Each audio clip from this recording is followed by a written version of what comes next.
What's up, fam? FarmerQ here, and on today, it's the time we're going to be getting our first set of fall seedlings planted. Of course, we're going to be keeping these inside the house for quite a while, but we're going to actually make sure that we get a good head start and be in contrast with these declining fall temperatures as they come. However, they're not here right now. They're not declining just yet, but what I will say is, before we know it, we'll be right where we want to be as far as fall coming into place. So we got to make sure that everything within our grow space is exactly like we want to have it. So without further ado, let's get it. All right, y'all, so I just wanted to go over a little bit of what we will be planting this fall in the first phase of the planting. So we're gonna do away with the southern peas for now. I'm really not super interested in the southern peas, and we're a little bit past our range. The winter squash, it's gonna be planted here in the next day or so, but it's not gonna be planted with this particular video that we're shooting today. We have an okra supply outside right now, 2 plants that are still producing relatively well, so we're not going for okra right now. The pumpkin, we don't have enough space in the small area that we're growing in to have another vining plant with the watermelon that's growing right now. We're actually having a pretty hard time containing the watermelon, but we're making it work. We're going to grow some potatoes. We have some spuds in the kitchen right now that are sprouted, and we need to put them in soil, so we need to take care of that, but the potatoes are definitely a go. With this round of planting, we're not going to plant them, but we're going to go with some snap beans, some snap pole beans, and we're going to get those planted here in the next day or so as well with the winter squash that we'll be planting. So we will be planting some broccoli, some Waltham 29. I'll be going over the seed varieties that we'll be planting in the video a little bit later as well. We'll be planting some cabbage, cauliflower, sweet corn, cucumbers, and kohlrabi. So we're gonna make this the cutoff line for now, and then with the next round of plantings, we're gonna plant some of this stuff down here. But the list is a little bit more expansive. We got another page and a half just about of plants that we're gonna plant within the next month and a half or so, 2 months.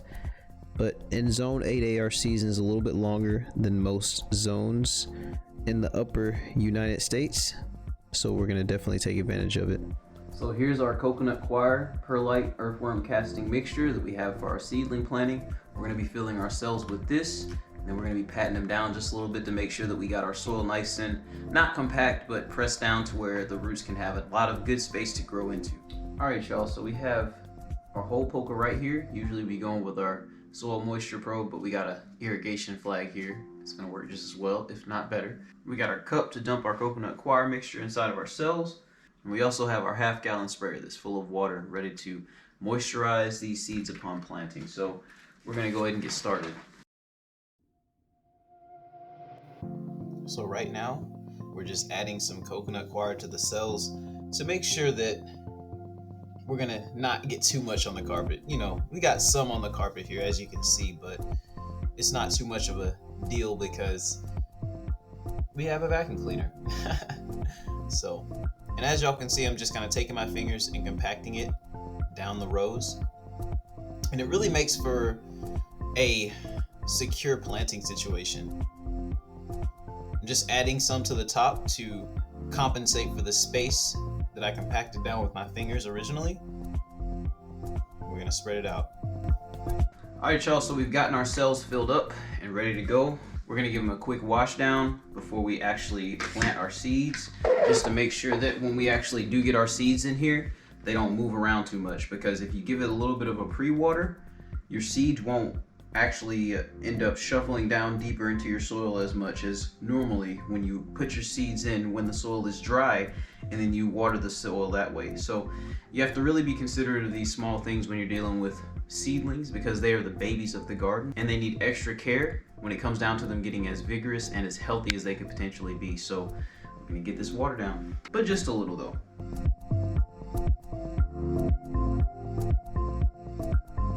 That ought to do it for the initial watering of the tray, because this is, like I said, a pre-watering to essentially get the soil to shuffle down and establish a little bit. We've already compacted it a little bit, so now we're just going to make our planting holes in these cells just like this. I'm gonna put this flag in here.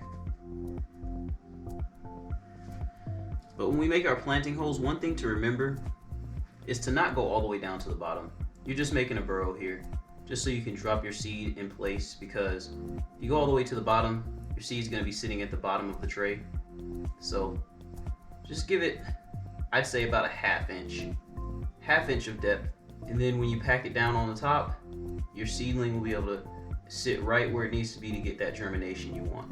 And throughout this whole seed planting process, we just kind of took our time. I mean, you see it sped up right now, but just kind of making burrows, you know, really shallow burrows for the other seeds that are not the corn seeds, because everything else is relatively small, but we're looking good.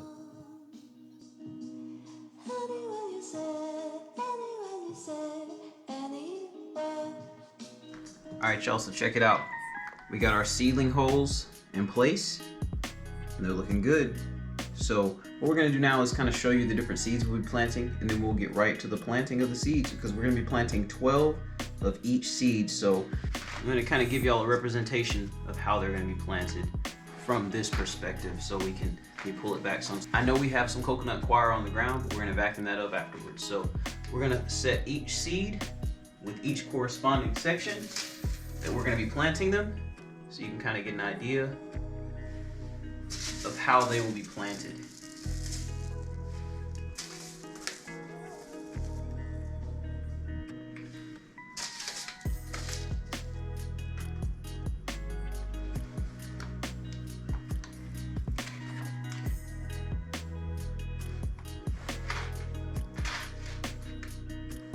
So check it out. First up, we have the True Gold Sweet Corn. We're gonna give this a shot in the second phase of the summer season going into the fall. See if we can get this to actually finish before the cold gets us. Next up, we have the miniature white cucumber. These cucumbers are supposedly super delicious, very crispy, great for pickling. The only caveat is to make sure that you harvest them at 3 to 4 inches and no bigger than that, because once they start turning a green color, you're going too late and they will have a not so great taste, so keep that in mind. Next up is the Walton 29 broccoli. We grew this last year, had some beautiful broccoli heads, delicious broccoli. We made some beef and broccoli with it, and it was my oh my delicious. So we're gonna give this another shot this coming fall. We're gonna do some pressure canning stuff with the broccoli, as well as some more cooked meals. Next up is the Sanguine Ameliore lettuce, and this looks delicious. It reminds me of some of the romaine lettuce that I grew in the past that had that red spot look to it, but it has a yellowish golden look with the red splotches on it. And I'm excited because I'm sure that this is going to be full of minerals like all other lettuces, and it's going to be just as delicious with the aesthetic touch to go right along with this. Next up, we have the cauliflower di Jezi, and it might be pronounced Hezi, Jezi, whatever. It's the cauliflower that has the broccoli romanesca look to it. And the broccoli romanesca is actually a breeding of cauliflower and broccoli itself. So you get something that looks like this, but with a broccoli color. And I'm sure this is going to be delicious. You know, we actually plan to do cauliflower rice with it. We plan on doing some cauliflower different recipes with it. So buckle up and be on the lookout for this. Last but not least, we have our early purple Vienna kohlrabi, and this bad boy was delicious. The greens were great, the kohlrabi was great, everything about it was great. So needless to say, we're gonna grow this again. All right, and since we're going to plant all these together, we're gonna go ahead and use this white marker here to write some initials on the back side here. But I'm gonna go ahead and write these in, and then we'll get started. So let's tilt this up some. All right, y'all, we got the writing on the wall. I'm gonna show y'all real quick what it looks like. We got like pretty much just little labels on the side, so that when we come back and we take the cells out, we can just put the plant labels in place and they're good to go in the ground. But for now, we're gonna go ahead and get started. Keep in mind, this was 72 seeds that we put down. Of course, we didn't get 100% germination, but this is a really effective use of this time and really trying to get the most out of what we're doing in this moment.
All right, y'all, we got all of our seeds planted. Now it's time to actually cover the seeds up, give it a little bit more water, and we'll call it quits for now. But let's get it. Here's a quick look before we cover them up. We're gonna add our mycorrhizae afterwards this time.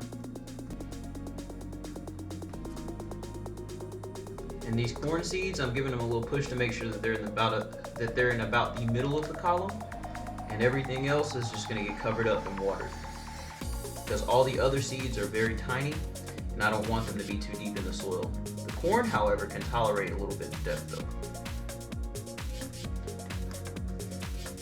So even the cucumbers, they can handle the depth as well. They're smaller seeds, but they're not super small if compared to the other ones.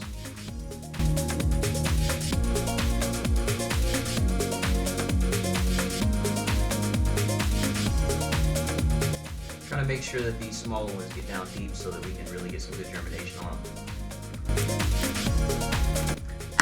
All right, now that we've gotten them all covered up, we're gonna sprinkle a little bit of water on them, then I'll close you on out. So with this watering, we're adding about a quarter gallon of water right here.